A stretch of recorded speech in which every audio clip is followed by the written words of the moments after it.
জুমার দিন হচ্ছে সেই দিন যেই দিনে আল্লাহ সুবহানাহু ওয়া তাআলা আমাদের আদি পিতা নবী আদম আলাইহিস সালামকে সৃষ্টি করেছিলেন। জুমার দিন হচ্ছে সেই দিন যেই দিনে নবী আদম আলাইহিস সালাম আল্লাহ সুবহানাহু ওয়া তাআলার আদেশকে লঙ্ঘন করেছিল। জুমার দিন হচ্ছে সেই দিন যেই দিন নবী আদম আলাইহিস সালাম আল্লাহর কাছে তওবা ইস্তেগফার পাঠ করেছিল। জুমার দিন ওই দিন যেই দিন আল্লাহ সুবহানাহু ওয়া তাআলা তার তওবাকে কবুল করেছিলেন। জুমার দিন হচ্ছে সেই দিন যেই দিন নবী আদম আলাইহিস সালামকে আল্লাহ সুবহানাহু ওয়া তাআলা দুনিয়াতে প্রেরণ করেছিলেন। জুমা কেন্দ্রিক অনেকগুলো হাদিসে ঘটনা বর্ণনা পাওয়া যায়। জুমার দিন হচ্ছে সেই দিন যেদিন আসমানবাসী তথা ফেরেশতা মণ্ডলীরা সকলে ভীত সন্ত্রস্ত থাকে, কেননা জুমার দিনই এই গোটা বিশ্ব জগৎকে আল্লাহ যখন সৃষ্টি করেছিলেন, এই গোটা বিশ্ব জগৎকে আল্লাহ সুবহানাহু ওয়া তাআলা তছনছ করে দেবে, ধ্বংস কিয়ামত দিয়ে দিবেন। তার জন্য আসমানে ফেরেশতা মণ্ডলীরা তারা ভীত সন্ত্রস্ত হয়, আজকেই না জানে সেই দিন ঘটে যায়।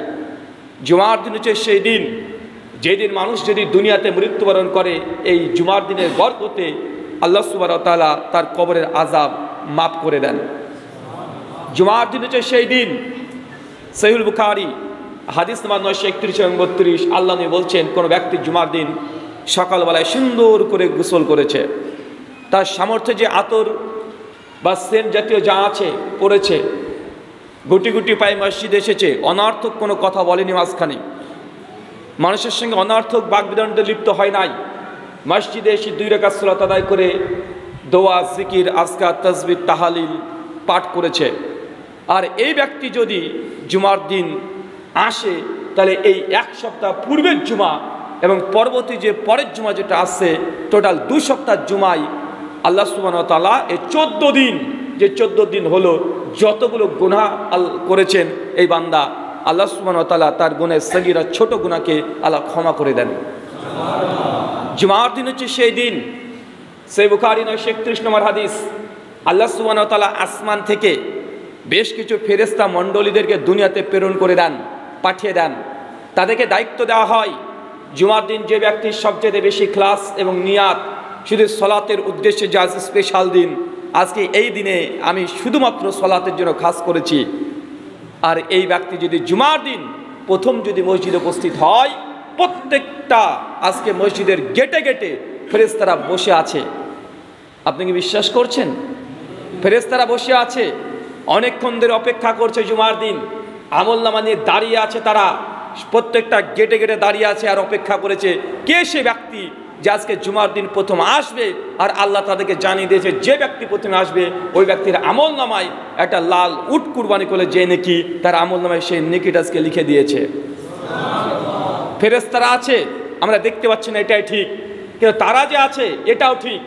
জুমার দিন হচ্ছে সেই দিন যেই দিন কোনো বান্দা যদি দ্বিতীয় স্থানে আসে, মানে প্রথমে ট্রাই করেছে হয় নাই, দ্বিতীয় যদি হয়, আল্লাহ সুবহানাহু ওয়া তাআলা ওই ব্যক্তির আমলনামাতে একটা গরু কুরবানি করলে যে নেকি হয়, আল্লাহ সুবহানাহু ওয়া তাআলা তার আমলনামায় সে গরু নেকি, গরু সমপরিমাণ, কুরবানির সমপরিমাণ আল্লাহ সুবহানাহু ওয়া তাআলা তার নেকি তার আমলনামায় লিখে নেয়। তার মানে বুঝতে হবে, জুমার দিন শুধু ইবাদতের, জুমার দিন শুধু নেকি কামানোর জন্য।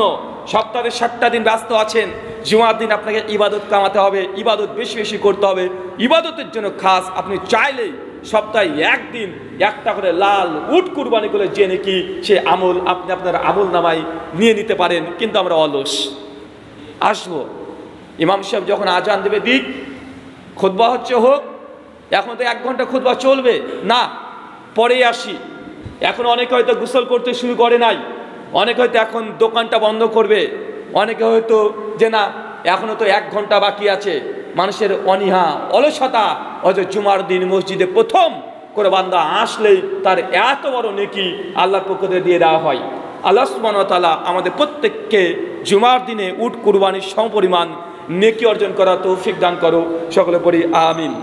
সম্মানিত সুধী, আজকে জুমার দিনে সংক্ষিপ্ত খুতবার বিষয়, যে বিষয়ে আলোচনা করব আপনাদেরকে বোঝানোর চেষ্টা করব, ছোট্ট একটা বিষয়, খুবই ছোট্ট বিষয়, যেটা নিয়ে আমাদের সমাজে মুসলিমদের মধ্যে ভ্রাতৃত্ব নষ্ট হয়, দল তৈরি হয়ে যায়, মসজিদের মধ্যে মসজিদ ভাগ হয়ে যায়, কবরস্থান ভাগ হচ্ছে, মাদ্রাসা ভাগ হচ্ছে।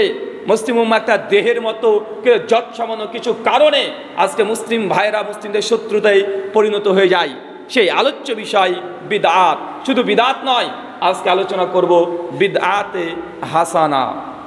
বিদআতে হাসানা, আপনারা বিদআত প্রসঙ্গে অনেক আলোচনা শুনেছেন। যেহেতু এখানে বাংলা ভাষাতে জুমার খুতবা হয়, বিদআত প্রসঙ্গে অনেক আলোচনা জানেন যে কেউ যদি বিদআত করে কুল্লুম ফিন্নার, সে জাহান্নামে যাবে। সে মুসলিম 1708 নম্বর হাদিস, কতবার পাঠ করা হয়েছে এই হাদিসকে আপনারা জানেন।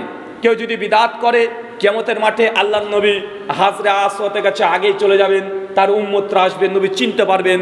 তারপরে ফেরেশতা জিবরিল এসে তার মাঝে প্রাচীর তুলে দেবে, নবী আর উম্মতের মধ্যে পার্থক্য তৈরি হয়ে যাবে। আল্লাহ নবী বলবে এগুলো আমার উম্মাত, আর সঙ্গে সঙ্গে জিবরিল বলবে ইয়া রাসূলুল্লাহ, আপনি দুনিয়া থেকে চলে যাওয়ার পরে এরা অনেক ধর্মের মধ্যে নতুন নতুন জিনিস তৈরি করেছিল, নতুন নতুন বিদআত তৈরি করেছিল। সেই দিন আল্লাহর নবী, এত দয়ার নবী, তিনি বলবেন আমাদেরকে সুকান সুকান লিমান গয়রি বাদি, দূর হও, তোমাদের সঙ্গে আজকে আমার কোনো সম্পর্ক নাই। আমি চলে যাওয়ার পরে তুমি দিনের মধ্যে পরিবর্তন ঘটিয়েছ, আমি যা দিয়েছি আমার দিনকে নিয়ে খুশি হও নাই। এত দয়ার নবী, তারপরে সেই দিন আমাদের কাছ থেকে মুখ ফিরিয়ে নিবে কেন? একটাই যে ধর্মের মধ্যে আমরা বিকৃত সাধন করেছি। বিকৃত কিভাবে হয় চলেন এ বিষয়টি নিয়ে আলোচনা করব। আলোচ্য বিষয় বিদআত নয়, বিদআতে হাসানা। কেন জানেন? কারণ মানুষকে আমরা যখন দাওয়াত দিতে যাই, তাকে দাওয়াত কিভাবে দেব আমরা এখন মতো এটাই বুঝে উঠিনি। কেন? কারণ যখন আপনি বিদআত নিয়ে, বিদআতের ভয়াবহতা নিয়ে ডজনখানিক হাদিস তাদেরকে শুনিয়ে দিবেন, যারা বিদআত করে তারা কি বলবে? বলে আমরা জানি বিদআত করলে নবীর শাফাত পাওয়া যায় না।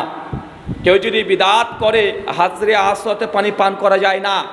বিদআত হচ্ছে গুনাহের কাজ, পাপের কাজ। কিন্তু তাদের মাথাতে ঢুকে আছে যে ওই বিদআত হচ্ছে বিদআতে সাইয়্যা, তথা খারাপ বিদআত করলে এই এই হাদিসগুলো ঠিক আছে, কিন্তু আমরা যে বিদআতগুলো করছি এটা তো বিদআতে হাসানা, এটা তো সেই বিদআত নয় যেগুলো দিয়ে গোমরাই হবে। আমরা তো ভালো বিদআত করছি। তার মানে সমস্যা বিদআত নিয়ে নয়, সমস্যা হচ্ছে বিদআতে হাসানা নিয়ে। কারণ যখনই বলছেন আপনি কষ্ট পাবেন না, আপনারা কষ্ট পায়েন না, আমি জাস্ট আপনাকে বোঝানোর চেষ্টা করছি। ইসলামটাকে আপনি বোঝার চেষ্টা করেন, আপনি মানতে চাইলে মানবেন, নচেত না মানবেন, সমস্যা নেই। তবে শুনতে আপনার আপত্তি থাকার কথা নয়।